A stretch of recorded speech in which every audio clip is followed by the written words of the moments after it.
మరోసారి అధికారంలోకి వస్తున్నాం. ప్రశాంత్ కిషోర్పై కూడా చాలా ఆసక్తికరమైన వ్యాఖ్యలు చేశారు ఈయన.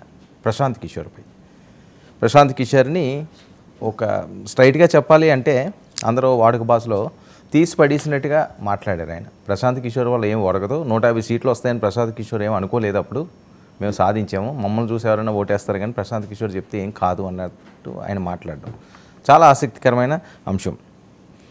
ఇక పల్నాడులో ఉద్రిక్తతలు కొనసాగుతూనే ఉన్నాయి.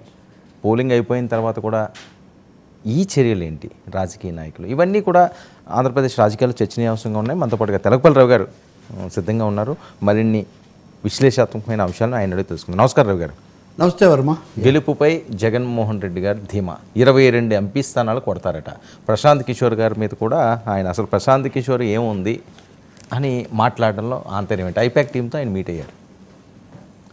ఆంతర్యం ఏముంది, ఆయన చెప్పదలుచుకున్నాడు స్పష్టంగా గెలుస్తామని, విశ్వాసం ఇవ్వదలుచుకున్నాడు. రెండోది మనం ఏం మాట్లాడలేదు, స్తబ్దంగా ఉన్నారు, మౌనంగా ఉన్నారు అంటున్నాం కదా.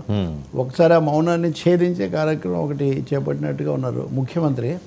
మూడోది ప్రశాంత్ కిషోర్ దశల వారీగా వివిధ రకాల కార్యక్రమాల్లో చేస్తూ ఒక అవిశ్వాసం కలిగించడానికి ఒక మొదటి ప్రయత్నం ఎక్కువ ప్రశాంత్ కిషోర్ ద్వారా జరిగింది, ఏ ఒక్కరికంటే.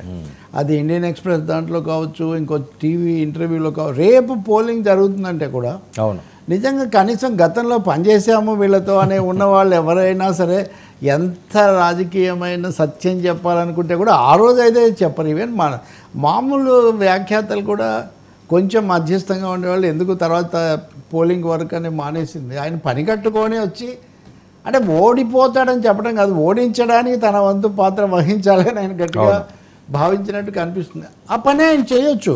ఇప్పుడు ప్రశాంత్ కిషోర్ క్యారెక్టర్ మీద పెద్ద చర్చ అవసరం లేదు. నిజానికి ఆయన నితీష్ కుమార్ను గెలిపించాడు, నితీష్ కుమార్ను ఓడించడానికి తీవ్రంగా ప్రయత్నం చేశాడు బెంగాల్ మీద కూడా. అలాగే ఆయన ఈ పార్టీలు మార్చటం, రాహుల్ గాంధీకి పనిచేశాడు, మోదీకి పనిచేశాడు. కాంగ్రెస్ పార్టీలో చేరి ఉపాధ్యక్షుడిగా తనను తీసుకుంటే వెళ్తానన్నాడు. ఎందుకు తీసుకుంటారు చెప్పండి అంటే, ఒకటి అర్థమవుతుంది, ప్రశాంత్ కిషోర్ ఓవర్ అంబిషియస్.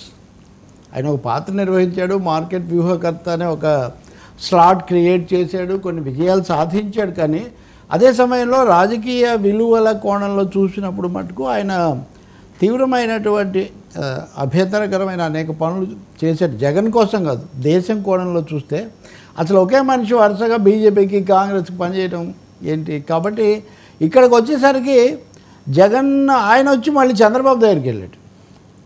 చంద్రబాబు దగ్గరికి వెళ్ళి మళ్ళీ అక్కడేమో చేరలేదు, కానీ ఒక ఇంప్రెషన్ నేను వీళ్ళతో ఉన్నానని ఒక. కాబట్టి హీ ప్లేడ్స్ మెనీ పాలిటిక్స్ అంతవరకు చెప్పొచ్చు. దానికి ఉద్దేశాలు ఏంటి, అది డబ్బు. ఆఫ్టర్ ఆల్ ఈజే డబ్బులు ఎవరికి ఇస్తే వాళ్ళ కోసం పనిచేసే మార్కెట్ మనిషే కదా. కాబట్టి అవన్నీ డబ్బు కోసం చేశాడా లేకపోతే కక్షతో చేశాడా మనకు తెలీదు, ఆయన చేశాడు. సరే వీళ్ళు ఇప్పుడు ఈయన ముఖ్యమంత్రిగా ఫలితాలు ఇంకో 20 రోజులు సమయం ఉన్నప్పుడు, ఈ సమయం అంతా తెలుగుదేశం భారీ ఎత్తున వాళ్ళైతే మైండ్ గేమ్ నడుస్తూనే ఉంది, అయిపోయింది, వచ్చేస్తుంది 140 130 అన్నప్పుడు వైసీపీ ఏం మాట్లాడలేదు అనే దాన్ని ఛేదించడానికి ఆయన చెప్పుండొచ్చు. చెప్పినంత మాత్రాన వెంటనే అదే జరుగుతుంది, 150 తన్నుకుంటూ వస్తాయి. ఒక రికార్డు రెండోసారి, మొదటిసారే అది చాలా సంచలనమైన అసాధారణమైన రికార్డు. అది కనుక రెండోసారి జరిగితే రికార్డు అనే పదం కూడా చాలకుండా ఇంకేదైనా తెచ్చిపెట్టాలి. కానీ ఆయన విశ్వాసంగా ఉంటే ఉండొచ్చు, ఇంకా అది విశ్వాసంగా ఉండొచ్చు, విశ్వాసం నిలబెట్టడానికి చెప్తుండొచ్చు. ఏం చెప్పినా ఇప్పుడు పెట్టి అవి బటన్ నొక్కడం అయిపోయింది కాబట్టి ఓటర్లు మనం 4వ తారీఖు దాకా చూడాల్సిందే. కానీ కాన్ఫిడెంట్గా ఉన్నారనేది ఒకటి తెలుస్తుంది. రెండవది భయపడిపోయి దానికి లేనిపోయిన విలువ ఇవ్వనక్కర్లేదు. శత్రువు ఎవడైనా, మనకు వ్యతిరేకంగా పనిచేసిన వాడు ఎవడైనా వాడిని మనం మీరు అన్నట్టుగా తీసి పడేయాల్సిందే. ఎందుకంటే వాడు ప్రత్యక్షంగా మనకు హాని చేస్తున్నప్పుడు ఆయన ఉపేక్షించి చాలా మర్యాదగా సున్నితంగా, కాదండి ప్రశాంత్ కిషోర్ గారు చాలా ప్రజ్ఞావంతులు, ఆయన చెప్పారంటే ఆ మాటలో చాలా విలువ ఉంటుందని ఎవరు అనరు, అనకూడదు కూడా. వ్యక్తిత్వము లేకపోతే సొంత ఆత్మగౌరవం ఉన్నవాళ్ళు ఎవరైనా, మామూలు మనిషి అయినా సరే నన్ను తిట్టినా కొట్టినా నేను అంటే ఏం కాదు కదా. కాబట్టి ఈరోజు ఆయన మీరు చూస్తే జగన్ మొత్తాన్ని ఏదో మొరటుగా ఉంది లేకపోతే సైకో ఇది ఏమన్నా ఒక ప్లాన్డ్గానే ఈయన ప్రచారకాండ ఇదంతా చేసుకుంటూ పోయారు. క్యాప్షన్స్ దగ్గర నుంచి, స్టేజ్ అరేంజ్మెంట్ దగ్గర నుంచి. ఇప్పుడు ఆయన రేపు లండన్ వెళ్ళబోతూ ఈరోజు ఐపాక్ ఆఫీస్కి వెళ్ళి ఇది మాట్లాడి ఒక పూర్తిగా ఫుల్ జోష్ కాన్ఫిడెన్స్ నింపేసి వెళ్ళిపోవడం, తర్వాత ఫలితాలు వచ్చిన తర్వాత ఎవరైనా తీసుకుంటారు. కాబట్టి ఇది వ్యూహాత్మకమైన వ్యాఖ్యలు, ఆత్మగౌరవం ఏ పార్టీకైనా. అవును, ఆత్మగౌరవానికి ఇప్పుడు ఇదే మాటలు చంద్రబాబు నాయుడు అంటే ఆయన అలాగే అంటాడు కదా, నిన్న మొన్న పుట్టాడు, నేను 40 ఏళ్ళు, నాకు 40 years ఎక్స్ట్రా అని అంటాడు కదా ఎవరైనా. కాబట్టి దీంట్లో పెద్ద ఇప్పుడు అనొచ్చు ఏమని వాడుకొని వదిలేశాడు, ప్రశాంత్ కిషోర్ లేకపోతే ఈయన ఎక్కడ గెలుస్తాడు. ప్రశాంత్ కిషోర్ ఉన్న చాలాసార్లు ఓడిపోయారండి. చరిత్ర విజయాలు గుర్తుపెట్టుకుంటుంది, శత్రువులేమో పరాజయాలు గుర్తుపెట్టుకుంటారు. సో కాబట్టి ఇక్కడ ప్రశాంత్ కిషోర్ గురించి ఆయన మాట్లాడిన దాంట్లో పెద్ద ఆశ్చర్యమైన సార్, ప్రశాంత్ కిషోర్ని ఎవరినన్నా ఈ రకంగా డైరెక్ట్గా అటాక్ చేశారా? ఏ పొలిటీషియన్ అన్నా? ప్రతి వాళ్ళు చేశారు. ఫర్ యువర్ ఇన్ఫర్మేషన్, అసలు ఆయన ఎవరితో రెండోసారి పనిచేయడని ఆయనకు ఒక బిరుదు. మమతా బెనర్జీ, నితీష్ కుమార్, స్టాలిన్, ప్రతి వాళ్ళ మీద ఆయన తన కాంట్రాక్ట్ కుదిరి అయిపోయిన తర్వాత వాళ్ళ మీద చాలా వ్యాఖ్యానాలు చేస్తూ వచ్చారు. రెండవది, వాళ్లకు తను విజయం సమకూర్చాడా, తనకు వాళ్ళు ఉపాధి సమకూర్చారా? అవును, నేను కీలకమైన ప్రశ్న వేస్తున్నా. మన రాజకీయాల్లో ప్రత్యర్థులను తిట్టడం కోసం ఏదో ప్రశాంత్ కిషోర్ వాళ్ళే విజయం వస్తే, అసలు నేను ఇక్కడ ఒక ఆసక్తికరమైన విషయం చెప్తా. రాజశేఖర రెడ్డి గారు చనిపోయిన తర్వాత చాలా ఇవన్నీ నడుస్తున్నప్పుడు కేవీపీ రామచంద్రరావు గారు చాలా చాణక్యుడు కదా, కాబట్టి అంటే చాణక్యుడు కాదు చంద్రగుప్తుడు ముఖ్యం, చరిత్ర మార్చేది చంద్రగుప్తుడు. చంద్రగుప్తుడిని చాణక్యుడు తయారు చేస్తాడు వెతికి. సో ఇక్కడ చంద్రగుప్తుడు చాణక్యుడు, ఈ చంద్రగుప్తుడు చాణక్యుడిని గురువుగా ఆమోదించాలి, ఆయనకి ఈయన శిష్యుడికి ఇదంతా జరగాలి తప్ప కీలక పాత్ర ఎవరు వహిస్తారు, కత్తి ఎవరు పట్టుకుంటారు?